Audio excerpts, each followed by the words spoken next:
به دنیای قوانین مخفی پول خوش اومدی. قوانینی که نه تو کتاب‌ها نوشته شدن، نه توی دانشگاه یاد میدن. اینا قوانین بازی قدرت هستن. باید بدونی که دنیای پول مثل جنگله و توی جنگل فقط 2 تا بازیگر داریم. شکار و شکارچی. قرنها پیش مردی به نام نیکولو ماکیاولی فصلهای پنهان قدرت رو رمزگشایی کرد. معروفترین سخنی که از ماکیاولی نقل میشه اینه که هدف وسیله رو توجیه میکنه. بریم ببینیم از سخنان کسی که همچین فلسفه‌ای راجع به زندگی داره میتونیم چه چیزایی در مورد پول یاد بگیریم. یادت نره، پول فقط یک اسکناس کاغذی نیست. تجسم قدرت تو در دنیای مادی هست. قانون اول، نقاب روباه بذار و پنجه شیر رو پنهان کن. ماکیاولی حکم میکنه که یک فرمانروا باید هم روباه باشه تا تله ها رو بشناسه و هم شیر باشه تا گرگ ها رو بترسونه. اینجا یک راز بزرگ موفقیت مالی نهفته. لازم نیست آدم بدی باشی، اما باید قاطع و منعطف باشی. باید بتونی در لحظه تصمیم درست رو بگیری، حتی اگه یک رابطه رو به خطر بندازه. باید بتونی بدون تعلل از یک سرمایه گذاری زیانده خارج بشی. ماکیاولی هشدار میده: کسانی که میخواهند تنها شیر باشند، راه را به درستی نخواهند پیمود. فقط زور زیاد کافی نیست. باید نقش روباه هیله‌گر رو هم به شخصیتت اضافه کنی تا در جنگل جون سالم به در ببری.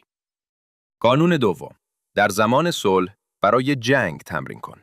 دنیای اقتصاد یا همون جنگل ذاتاً ناپایداره. ماکیاولی به حاکمان توصیه میکرد در زمان آرامش همواره برای طوفان آماده باشند.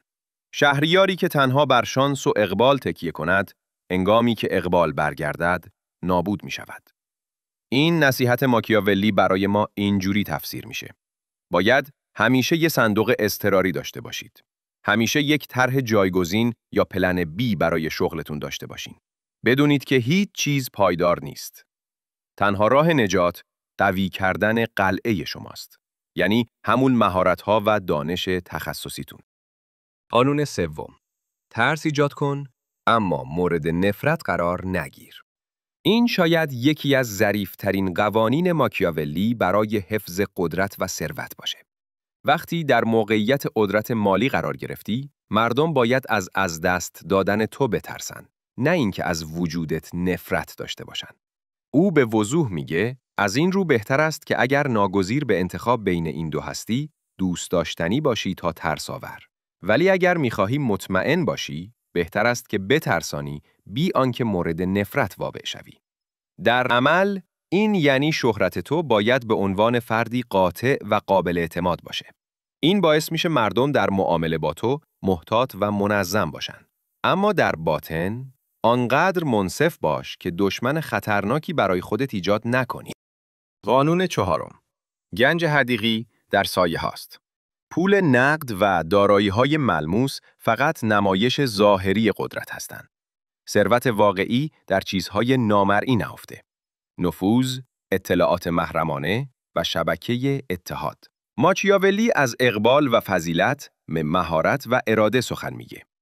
راز اصلی اینجاست: تو میتونی با فضیلت، یعنی همون مهارت و اراده، اقبال رو به خدمت بگیری.